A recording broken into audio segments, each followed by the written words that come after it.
Nos destaques do Panorama CBN de hoje, ministro da Fazenda, Fernando Haddad, antecipa prazo e diz que nova regra fiscal substituta do teto de gastos será apresentada em março. Prédio da OAB do Rio é interditado após suspeita de bomba. Esquadrão antibomba da Polícia Civil foi acionado depois que funcionários encontraram cartas com ameaças.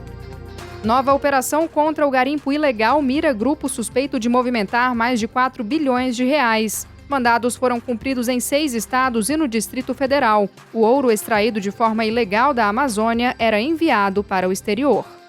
Panorama CBN.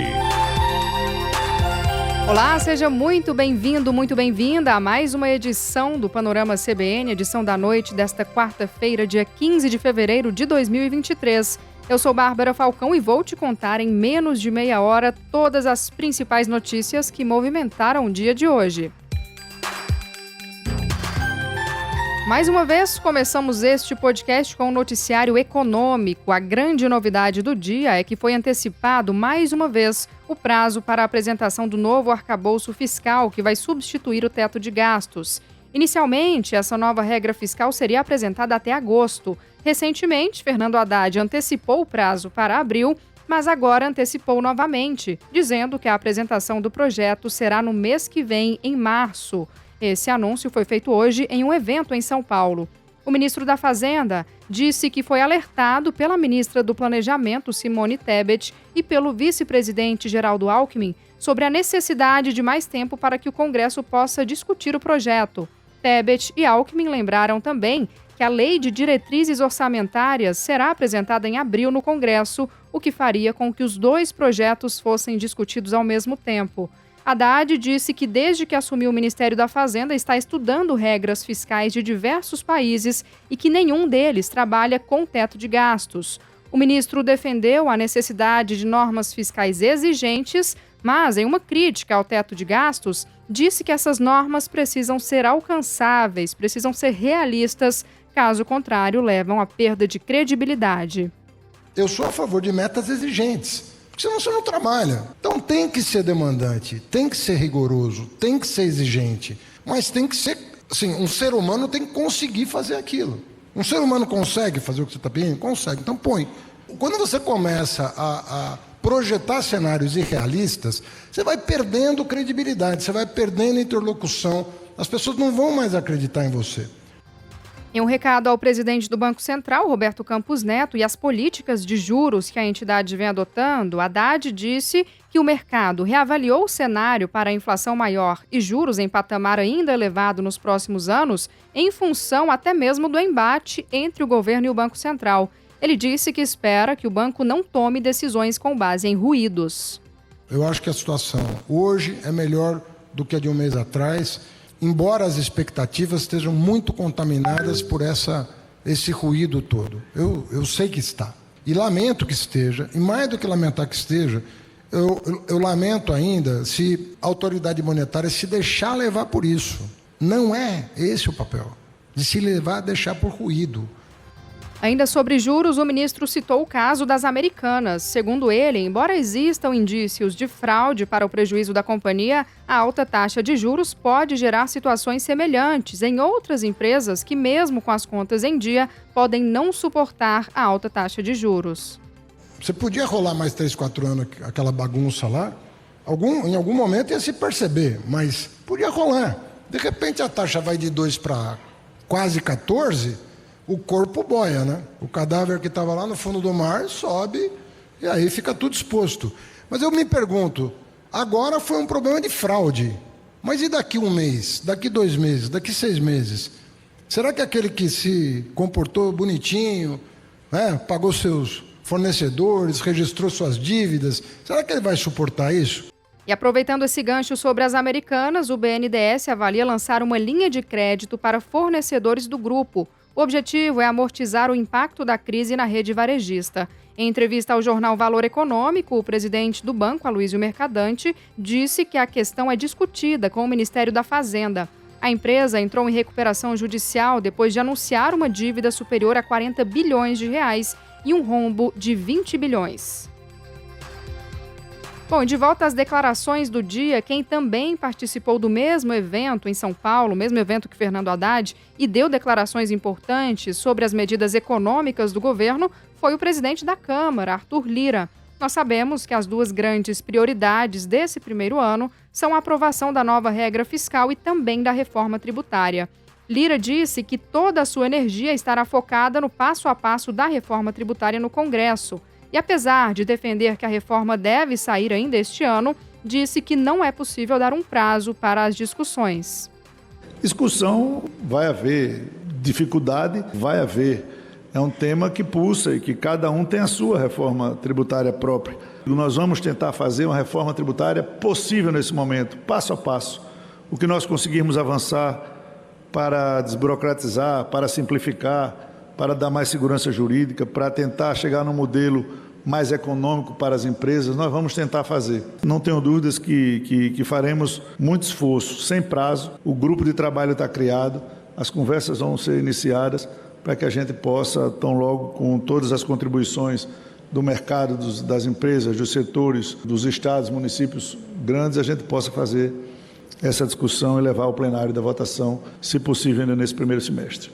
O presidente da Câmara criou ontem um grupo de trabalho para analisar o texto da reforma que vai alterar os tributos. Lira aproveitou hoje a oportunidade para tecer elogios ao ministro da Fazenda, Fernando Haddad, a quem classificou como figura mais importante do governo no diálogo com o Congresso.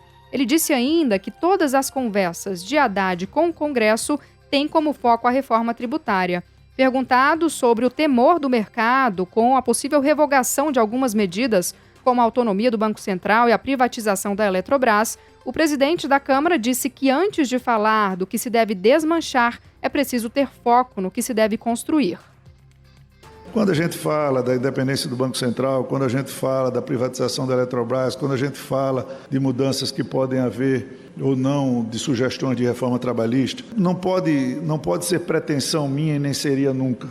Mas eu não ouço no parlamentar médio do Congresso Nacional nenhum sentimento de refluição no sentido dessas matérias que foram aprovadas. Você sempre pode melhorar a legislação, mas você mudar radicalmente de 2, 3, 4 anos para cá o que foi votado no Congresso Nacional, eu acho que nós temos focos. Antes de a gente falar do que a gente pode desmanchar ou mudar, vamos falar do que a gente pode construir, que vai ser esse o nosso objetivo, é de tratar de temas macros para que o Congresso Nacional tenha o seu papel. Ainda sobre o Banco Central, Lira disse que não há nenhuma possibilidade de mudança na autonomia da instituição e que não vê problemas na ida de Campos Neto à Câmara, mas disse que o presidente do BC não deve prestar esclarecimentos apenas por achismos ou problemas ideológicos. Lira também declarou que as farpas públicas não ajudam na macroeconomia e que é preciso levar esse debate para os bastidores. Ainda no noticiário político do dia, temos informações sobre a próxima viagem do presidente Lula ao exterior.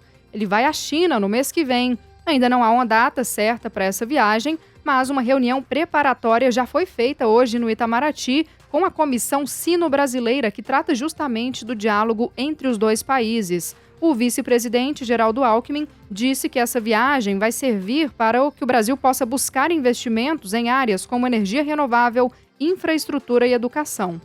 A meta é atrair mais investimentos, nós temos muita possibilidade, energias renováveis, hidrogênio verde, infraestrutura, complexo da saúde, área aeroespacial, educação, ciência e tecnologia, agricultura, é possível avançar ainda muito mais, indústria, enfim.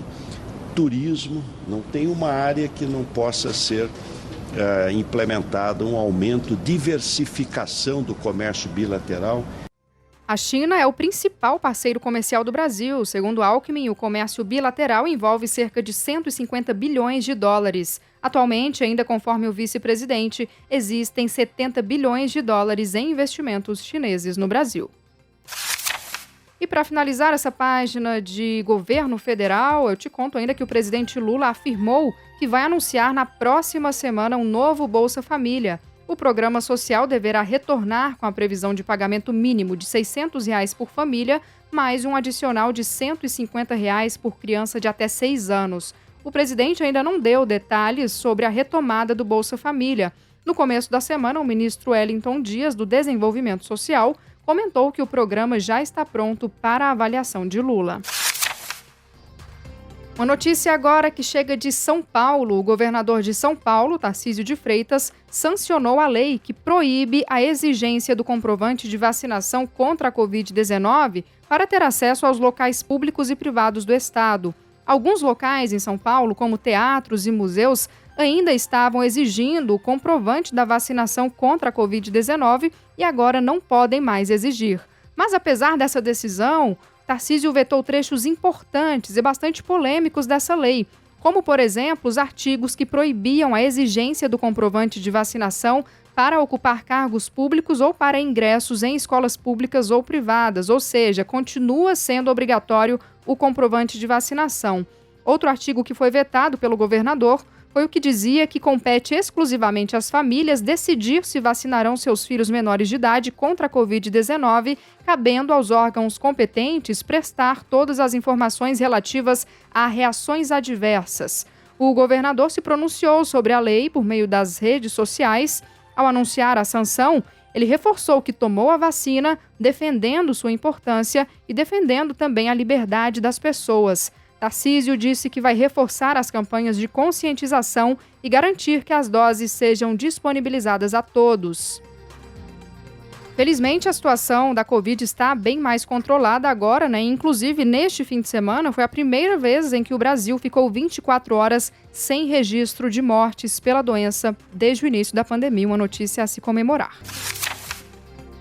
Mudando de assunto agora, a notícia que chega do Rio de Janeiro, uma situação, no mínimo, assustadora aconteceu por lá, no prédio da Ordem dos Advogados do Brasil, na capital fluminense.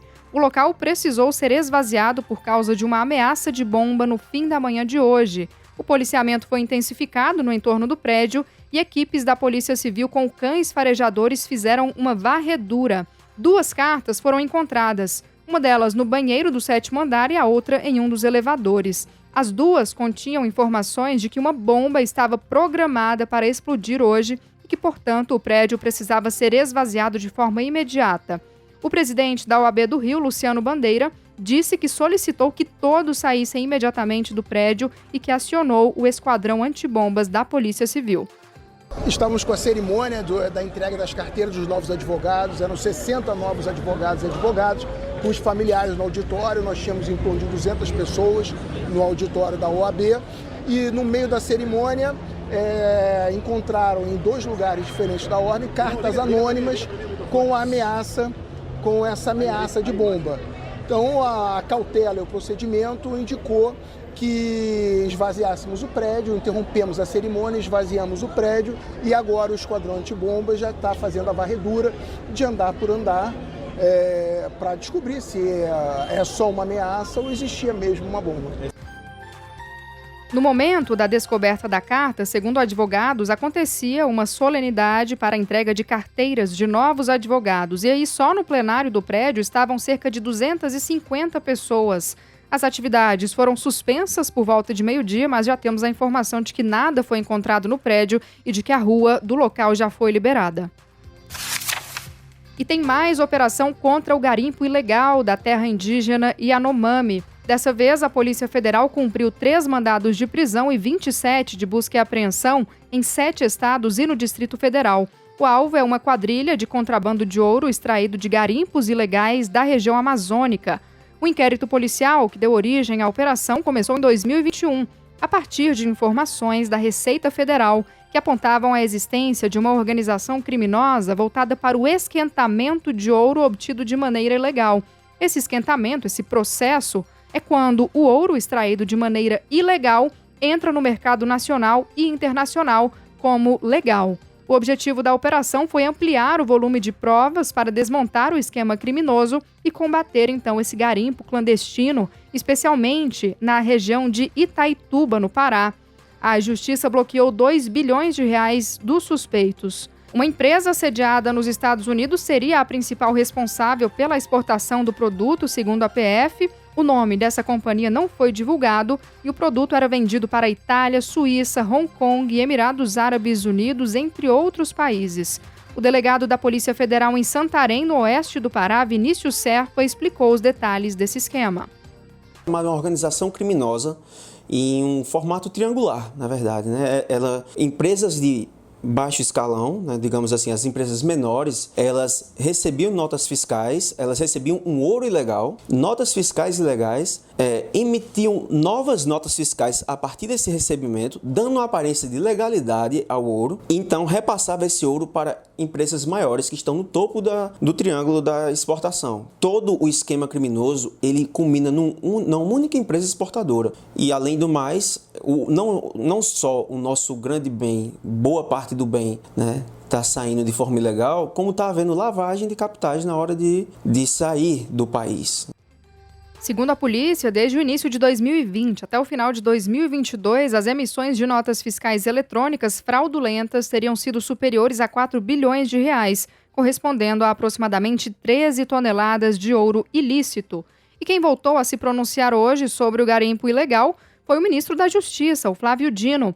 Ele disse que é impossível prender os 15 mil garimpeiros ilegais que ocupam o território indígena Yanomami em Roraima. Segundo ele, prisões não ocorrem porque não dá para prender todo mundo e por isso o foco nesse momento está em quem financia e quem lava o dinheiro proveniente da extração ilegal do ouro. De fato, a gente tem noticiado aqui, a cada dia temos uma nova operação nesse âmbito. E aí, a partir daí, segundo o ministro, a partir dessas investigações, será possível diferenciar o que é e o que não é caso de encarceramento. Mas ele garantiu que todas as pessoas estão sendo identificadas e que vão responder a inquéritos e ações penais. Ao comentar as prisões, Flávio Dino ainda fez um comparativo com as 1.500 prisões dos golpistas em Brasília nos dias 8 e 9 de janeiro.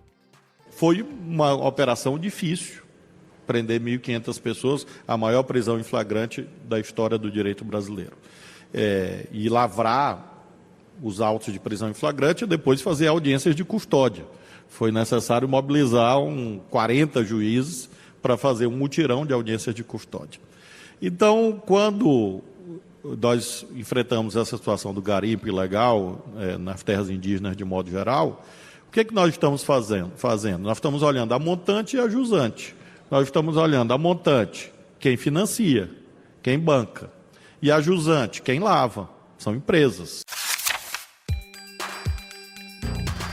E aproveitando que o Flávio Dino falou aí do dia 8 de janeiro, as forças de segurança continuam investigando os atos golpistas. E hoje a novidade vem de Belo Horizonte. Um empresário bolsonarista apontado como um dos chefes dos atos antidemocráticos em Belo Horizonte está sendo considerado foragido pela Polícia Civil de Minas Gerais.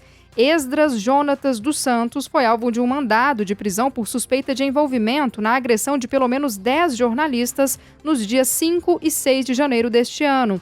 Essas agressões ocorreram durante a desmobilização de um acampamento bolsonarista na capital mineira. O homem não foi localizado em casa e, portanto, é considerado já como foragido. No local, a polícia encontrou um casal que disse que alugou a casa já há algum tempo. Segundo o delegado da Polícia Civil, Emílio Oliveira, as informações são de que Esdras está fora do país e, por isso, é considerado foragido. Nós não localizamos, a informação é de que ele está fora do Brasil. Essa casa foi alugada.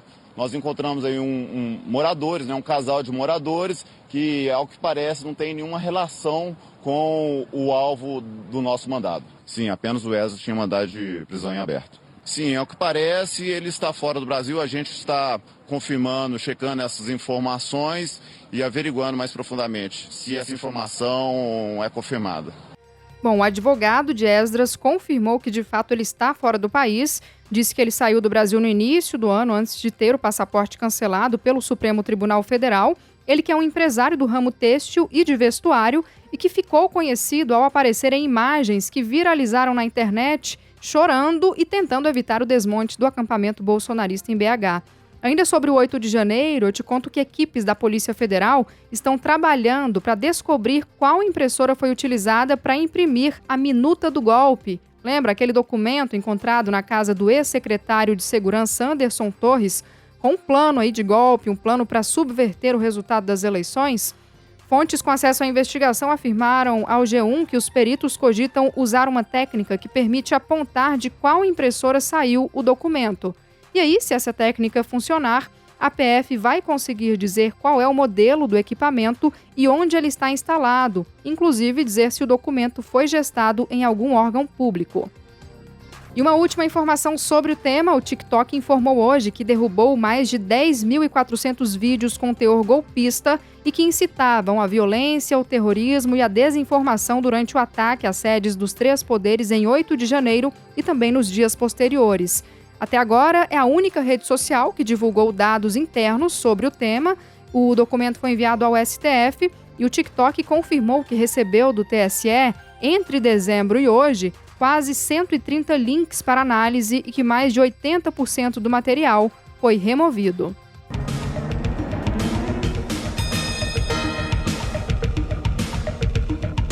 E voltamos a atualizar a situação do terremoto na Síria e na Turquia. A Organização Mundial da Saúde informou nesta quarta-feira estar particularmente preocupada com a situação das pessoas no noroeste da Síria afetadas pelo terremoto que atingiu o país na semana passada. Essa região é controlada por rebeldes e tem pouco acesso à ajuda humanitária. Segundo a OMS, o impacto do terremoto nas áreas da Síria controladas pelo governo é significativo, mas os serviços estão lá e há acesso a essas pessoas. A organização afirma ser necessário lembrar que o país passou por 10 anos de guerra e que o sistema de saúde é incrivelmente frágil. Uma outra novidade é que o Reino Unido disse que estava emitindo 2 novas licenças para tornar mais fácil para as agências de ajuda humanitária operarem na Síria sem violar as sanções impostas ao governo do presidente Bashar al-Assad. O número de mortes já passou dos 41 mil, segundo o último balanço divulgado. Desses, 5.800 foram na Síria. Ainda no noticiário internacional, para finalizar o panorama de hoje, um terremoto de magnitude 5,8 sacudiu a ilha de Samar, na região das Filipinas. O tremor aconteceu a uma profundidade de 2 quilômetros abaixo da superfície. O abalo foi identificado pelo Centro Sismológico Mediterrâneo Europeu. Ainda não há informações sobre estragos nem sobre vítimas. E com essa eu vou ficando por aqui. Muito obrigada pela companhia. Amanhã de manhã tem mais Panorama com a Bianca Santos. A edição e sonorização da edição de hoje foi do Daniel Mesquita. Fique à vontade para mandar a sua mensagem com sugestão, crítica, elogio, enfim, o que você quiser. O meu e-mail é o barbara.falcão@cbn.com.br ou, se você preferir, pode falar comigo também nas redes sociais. No Instagram, meu arroba é bmfalcão e no Twitter, @bmfalcão_. Um grande abraço para você e até amanhã.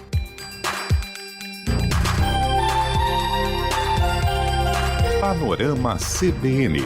As principais notícias do dia em menos de meia hora.